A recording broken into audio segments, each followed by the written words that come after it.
When negative emotions hit you without warning, your mind goes into survival mode. Your breathing becomes shallow. Your shoulders tighten. Your thoughts move faster than you can track. This moment feels overwhelming, but it is not the end. There is a way to stop the emotional spiral before it takes control of your entire day. Today, I will show you a simple method to regain clarity, slow your emotions, and bring your mind back to balance again. The first thing you need to understand is this: negative emotions are not your enemy. They are signals. They are messages. They are the nervous system trying to protect you by saying, something feels unsafe. When you learn to respond instead of react, your body feels safer, your mind becomes clearer, and the storm inside you begins to settle. This is the foundation of emotional mastery. But most people make one mistake. They try to push the emotion away. They tell themselves to stop feeling anxious, stop feeling angry, stop feeling overwhelmed. That never works.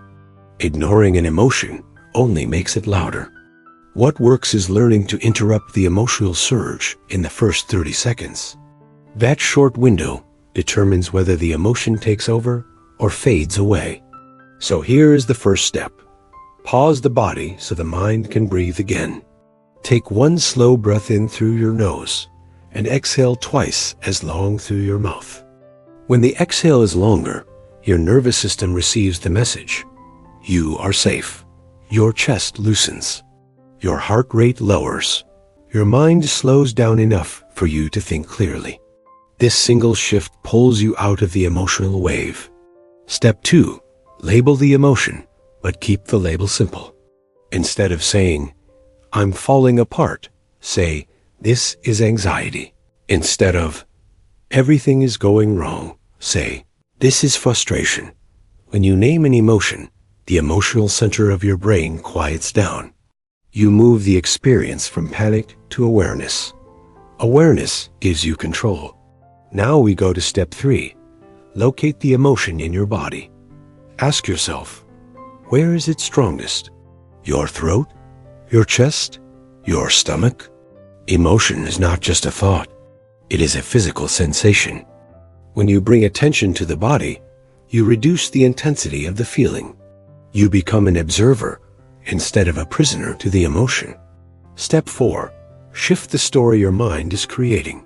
When emotions rise, the mind jumps to worst-case scenarios. It says, this will never get better, or you always fail, or everyone is against you. These are emotional stories, not facts.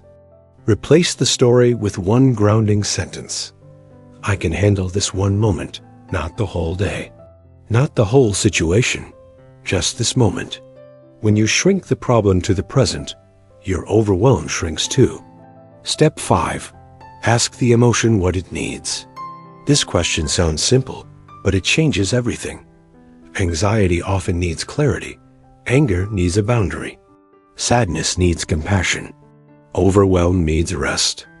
When you meet the emotional need, the emotion has no reason to stay loud. You transform the feeling instead of fighting it. Now let's put everything together with a guided moment. Imagine you're sitting somewhere quiet. You feel a wave of emotion rising. Your chest tightens.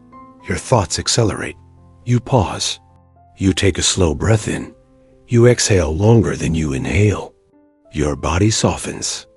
You whisper to yourself, this is anxiety. You locate it in your chest, warm and heavy. You say, I can handle this moment. You ask the anxiety, what do you need? A thought appears, I need clarity. So you focus on one simple next step instead of solving everything at once. And slowly, the emotional wave loses power.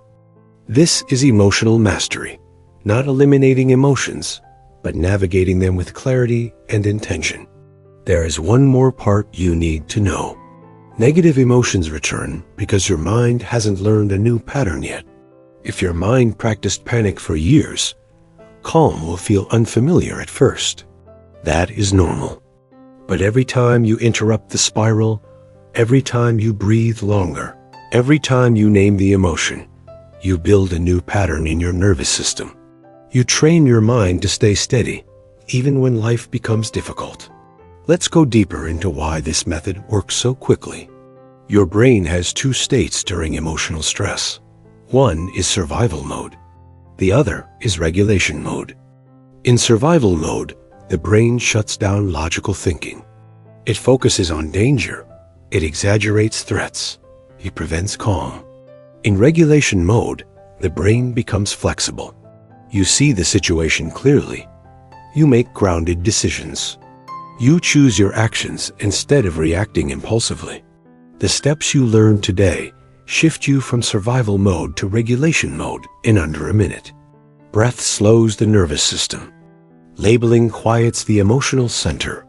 Locating the feeling grounds you in your body. Challenging the story engages the rational mind. Asking what the emotion needs creates clarity.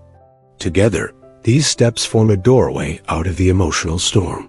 If you practice this daily even for a minute, you will notice something powerful. Your emotions will stop controlling you. You will stop reacting out of fear. You will stop drowning in overwhelm. Instead, you will meet your emotions with steadiness, awareness, and kindness. And when your inner world becomes steady, your outer world becomes easier to navigate. The goal is not to become emotionless. The goal is to become emotionally skillful. You build a mind that does not panic when feelings rise. You build a heart that stays open, even when life is heavy. You build a nervous system that returns to calm faster each time. You are not broken for feeling deeply. You are not weak for experiencing difficult emotions. You are human. And with the right tools, you can transform emotional chaos into emotional clarity. The next time negative emotions hit, do not return to your breath. Name the feeling. Ground your body.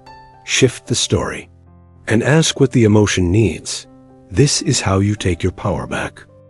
If you want more guidance on mastering your emotional world, explore the other videos on this channel. Each one is designed to help you build a calmer mind and a stronger inner foundation.